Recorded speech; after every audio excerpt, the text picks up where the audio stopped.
Bonjour et bienvenue dans l'émission Humanitaire de ce mois de mars 2025. Aujourd'hui, nous allons parler de la qualité de vie au travail. C'est un grand sujet en fait et vous savez que chaque année, il y a une semaine qui est dédiée à la qualité de vie au travail et aux conditions de travail. Et c'est vrai qu'on s'intéresse à savoir comment les salariés sont là, bien ou pas dans l'entreprise, qu'est-ce qu'ils peuvent faire pour être mieux, qu'est-ce que les dirigeants peuvent faire. Et nous allons recevoir aujourd'hui 3 personnes qui vont nous parler justement d'ateliers qu'elles ont mis en place pour améliorer cette qualité de vie. Bonjour à toutes les 3. Bonjour.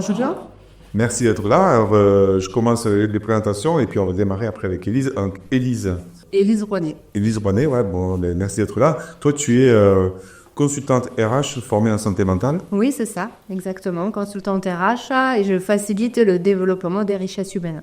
D'accord, ouais, c'est vraiment pour que les humains soient mieux entre eux. Et oui, tu veux me dire comment tu fais, ton parcours un petit peu aussi, si tu as amené à faire ça. Sovana Ang. C'est ça. Toi, tu es praticienne de Shiatsu. Je suis praticienne de Shiatsu et professeure de Qigong et de Tai Chi. Tu vas nous expliquer aussi qu'est-ce que tu amènes à ces ateliers.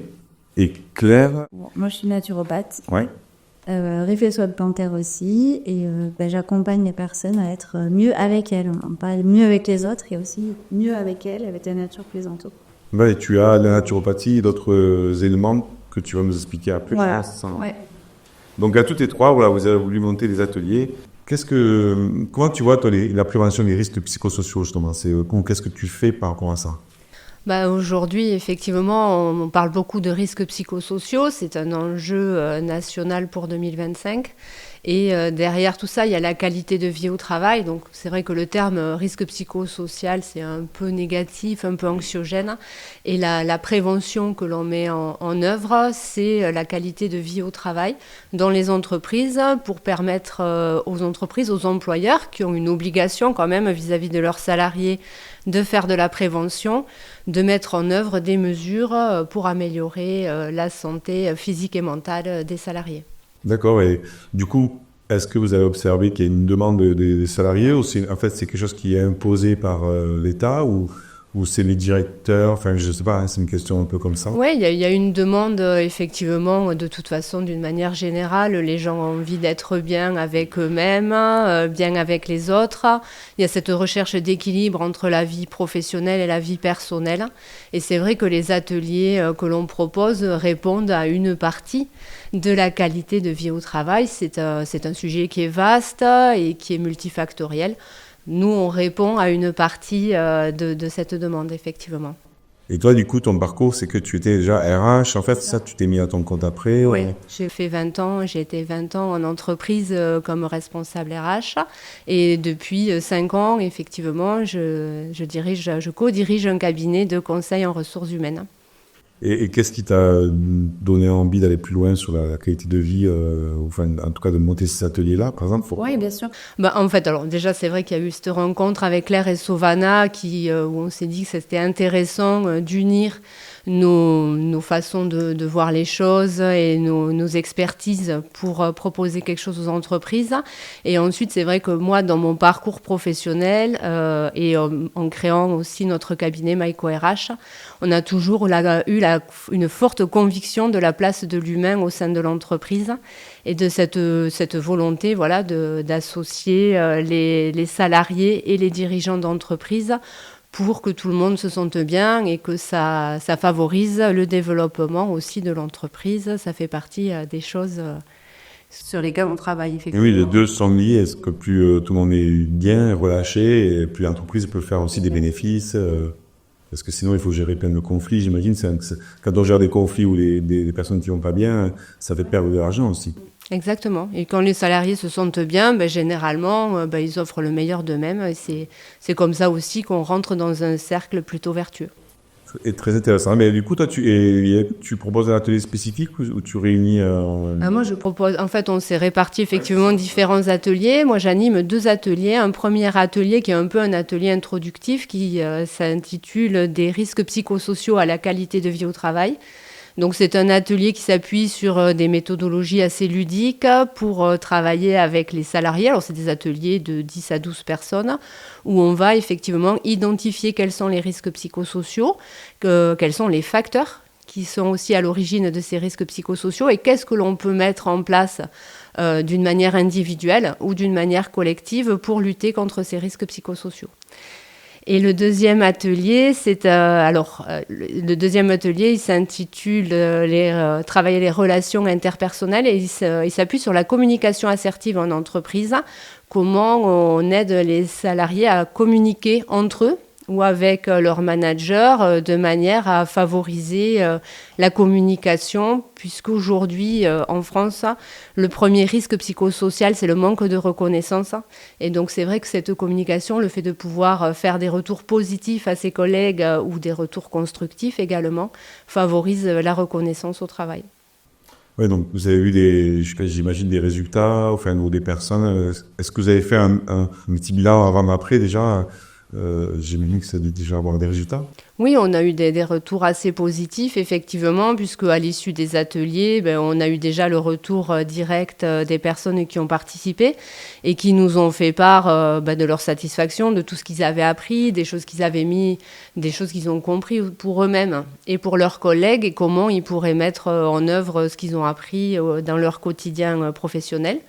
Et après, on a eu des retours aussi des employeurs, des dirigeants de l'entreprise qui ont vu aussi au quotidien une amélioration des relations interpersonnelles, de la qualité de vie au travail, effectivement.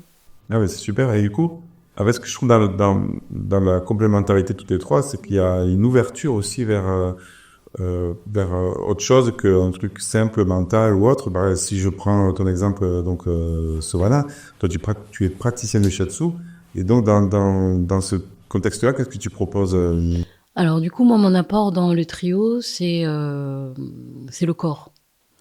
Il y a deux interventions. Il y en a une qui est très individuelle, puisque du coup, ça c'est de proposer des séances sur le site du travail de shiatsu. Aux salariés qui en auraient envie, qui en ont envie. Ça permet dans une séance très courte, donc du coup adaptable à sa journée de travail et à l'organisation des équipes de travail, de pouvoir disposer d'une séance qui permet de lâcher les tensions, quelles qu'elles soient, nerveuses, physiques, et puis d'améliorer la récupération physique et nerveuse des salariés. Généralement, le témoignage qui m'est fait, c'est qu'est-ce que j'ai bien dormi. Ah ouais. Et après les cours que tu as donnés, après la séance de shiatsu, ouais. Les gens me témoignent de ça. C'est une illustration. Il peut y avoir aussi des gens qui peinent parce qu'ils ont une tendinite, et puis à la fin de la séance, la tendinite est restée dans la salle. Donc c'est pas plus mal, ils repartent plus légers. Et le deuxième atelier, ma deuxième contribution est plus collective. Elle passe par le corps aussi, autour d'un atelier de Qigong pour les yeux. Donc les deux formes sont basées sur la richesse que nous apporte la médecine traditionnelle chinoise et le système des points d'acupuncture. Donc là, c'est de l'automassage. De sorte à ce que tout salarié, toute personne qui travaille, en fait, utilise la vision et donc l'accommodation. Il y a beaucoup de fatigue visuelle. Qu'on travaille devant un ordinateur ou derrière un ordinateur, je sais jamais dans quel sens faut le dire, qu'on travaille sur un poste dans une industrie, peu importe, on est toujours en train d'accommoder notre regard. Et donc, comme c'est le plus haut, forcément, ça perturbe tout le reste du corps. Ça crée des tensions, des postures un peu figées. Pour peu qu'on soit dans un climat, dans la pièce dans laquelle on travaille, un peu trop chaud pour soi, un peu trop humide, un peu trop froid, du coup, après, le reste du corps souffre. Et donc, au travers de cet atelier collectif, ça permettra d'apprendre des gestes d'automassage autour des yeux, du visage et de la nuque. C'est bien, donc si vous nous suivez, en fait, ce sera aussi pendant la semaine du 16 au 20 juin, mais pas que ça, en fait, vous irez voir les coordonnées qu'on mettra en dessous pour en savoir plus sur ce qu'elles font. Mais est-ce que vous aussi, vous faites des ateliers comme ça dans votre entreprise? N'hésitez pas à commenter ou à liker la vidéo ou la partager. Ça me permet de mieux comprendre. Et est-ce que, en tant que RH, par exemple, Élise, on a pu voir une évolution par rapport à l'arrivée du Qigong à l'entreprise, par exemple? Je me dis qu'il y a 20 ans, je ne sais pas si ça se faisait. Oui, alors il y a 20 ans, ça ne se faisait pas, non, mais effectivement, ça fait quand même quelques années, pardon, que les entreprises ont pris à bras le corps ce sujet de la qualité de vie au travail. Effectivement, les ateliers autour de la nutrition ou autour de la posture, les yeux, etc., ça vient, ça répond aussi à l'obligation de prévention des employeurs vis-à-vis de la santé physique de leurs salariés. Ouais. Bah, c'est super, ça. Je pourrais ajouter un complément. En fait, cette question a de validité que dans le monde occidental, puisqu'en fait, en Asie, tous les jours, dans les entreprises, les gens pratiquent du Qigong 2 fois par jour, avant le démarrage de la journée, ensemble, et après la pause de midi. C'est chouette, oui, parce que souvent après la pause de midi, on peut être fatigué, tandis que là, on remet l'énergie en place. Ouais. Et c'est bien, le yoga, oui, c'est le Qigong des yeux, en fait, c'est pareil, ça permet de muscler, j'imagine, de détendre. De détendre aussi, ouais. Voilà, de récupérer. On a beaucoup de fatigue oculaire, on est toujours... Oui, on est en force. Ouais, il faut en faire pareil pour les indépendants aussi. Après, j'imagine qu'il y aura une demande parce qu'il y a de plus en plus de personnes qui se mettent care. Alors, toi, tu es naturopathe. Mais pas que, aussi, évidemment, on parle aussi de gestion du stress. Oui. Mais tu es naturopathe et experte en neuronutrition. Alors oui, je suis formée à la neuronutrition, ce qui fait que dans le monde de l'entreprise, on peut y avoir des apports intéressants, parce que la gestion du stress, la concentration, la productivité intellectuelle, tout ça, ça va être quand même basé sur l'équilibre en fait du système nerveux.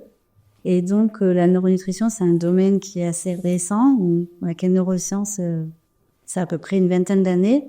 On commence à comprendre un peu comment notre cerveau fonctionne et comment on peut mieux le nourrir aussi. Donc moi, je suis très orientée alimentation saine, parce qu'après, en tant que naturopathe, défendre des compétences plus ou moins développées, moi, j'ai voulu me former à la neuronutrition, notamment à la base pour accompagner les enfants pour les troubles du neurodéveloppement.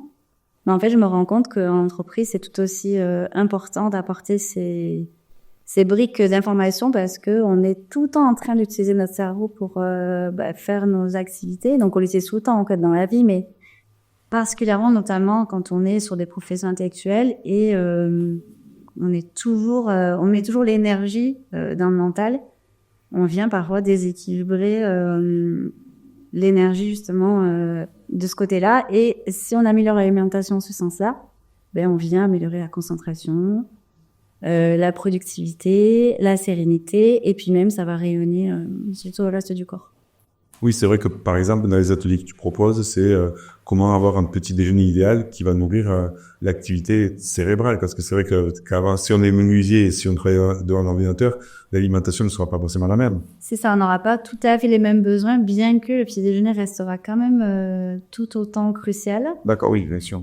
Et en plus, dans la société dans laquelle on vit, c'est vrai que le petit déjeuner a été quand même bien transformé au fil des années et une dominante sucrée qui ne correspond pas du tout à nos besoins physiques et encore moins à ceux, physique, le cerveau fait partie du corps, mais encore moins à ceux du cerveau particulièrement.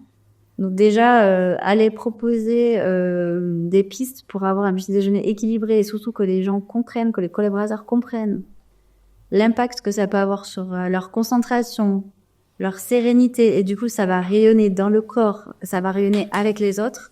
En fait, c'est un peu la base, on est ce qu'on mange, donc si on commence bien le matin, on a toutes les chances de passer une journée qui va bien se passer, et aussi de bien dormir, et puis ainsi de suite. C'est va rayonner. Tu peux adapter, parce que, par exemple, tu as des personnes qui n'ont pas déjeuné directement, parce qu'à 7 heures, j'imagine que c'est une problématique que vous avez dû rencontrer. Tu as tout à 7 heures, tu vas pas forcément avoir faim. Mais c'est à 8h30, 9h, t'es à l'entreprise, et là, t'as un pic de faim, un peu. De faim, ouais. Est-ce que donc, du coup, c'est là où l'employeur peut-être peut mettre quelque chose à disposition pour qu'on... Oui, il peut y avoir des pistes comme ça, puis après, c'est assez individuel. Moi, j'y vais au fond déjà des éléments de compréhension. Comment marche notre physiologie, et du coup, quand on la comprend, forcément, on se dit, ah oui, là, il faut que je fasse des efforts sur ça ou sur ça. Et après, je propose plein de pistes différentes. En effet, il y a des rythmes de travail où on se lève très tôt. Moi, j'accompagne souvent des infirmières qui commencent à 6h du matin. Bon, là, elles ont pas elles sont pas fins, donc je leur propose pas mal de pistes, notamment des milkshakes sains où tout est inclus dedans en termes de nutriments et qui permettent des fois aux petites fins ou au rythme un peu décalé de pouvoir malgré tout avoir un petit déjeuner, un apport sain sur le lieu de travail assez discrètement, sans prendre trop de temps. Et puis après, si l'employeur a la capacité à ménager des choses, ben c'est encore mieux. Donc, à toutes les trois, c'est très complet, en fait, que ce soit plutôt peut-être sur de comprendre les risques psychosociaux, comment communiquer, si je résume, comment communiquer en fait en interpersonnel.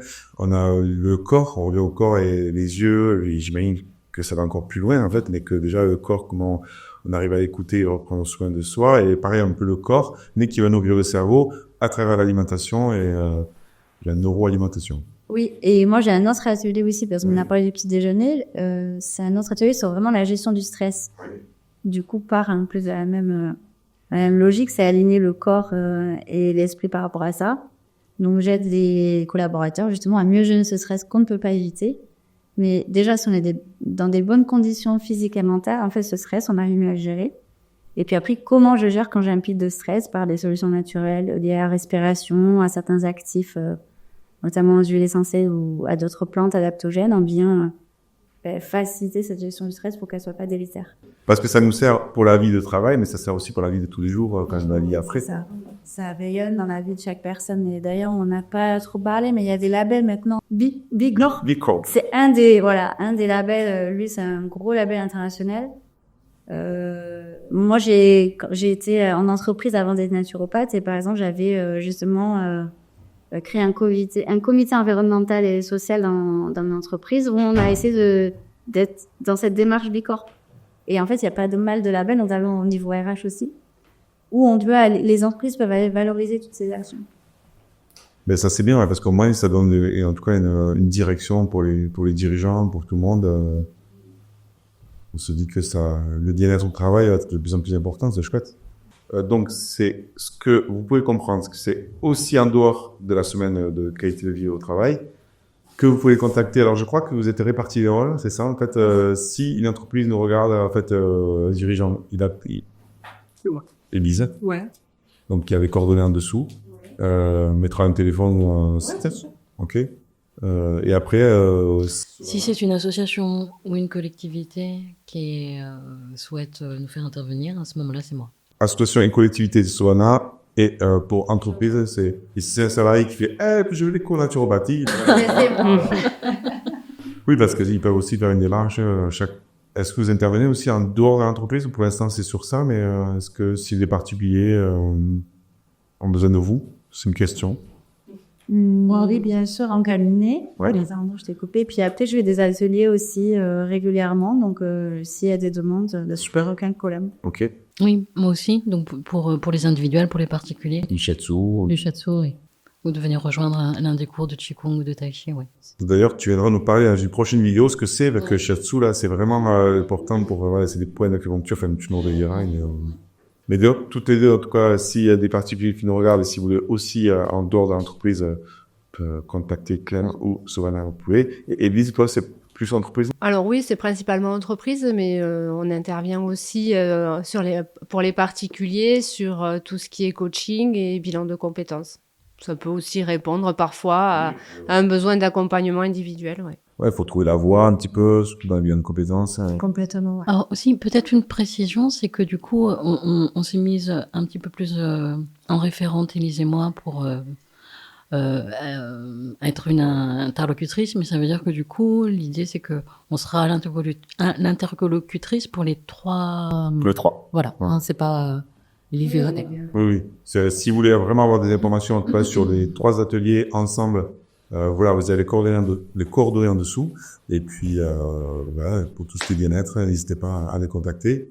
En tout cas, merci d'avoir éclairé. On disait à hors antenne qu'il y aurait un sujet de 1 heure et demie à faire. Peut-être que vous reviendrez, je sais pas. Parce qu'il y a quelque chose à parler sur ça.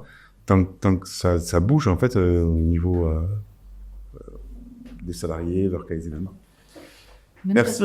Merci beaucoup. Et puis, on espère à bientôt. Et n'hésitez pas à commenter, liker la vidéo, à la partager aussi. Et on vous dit à bientôt sur d'autres émissions. Et viva la vida!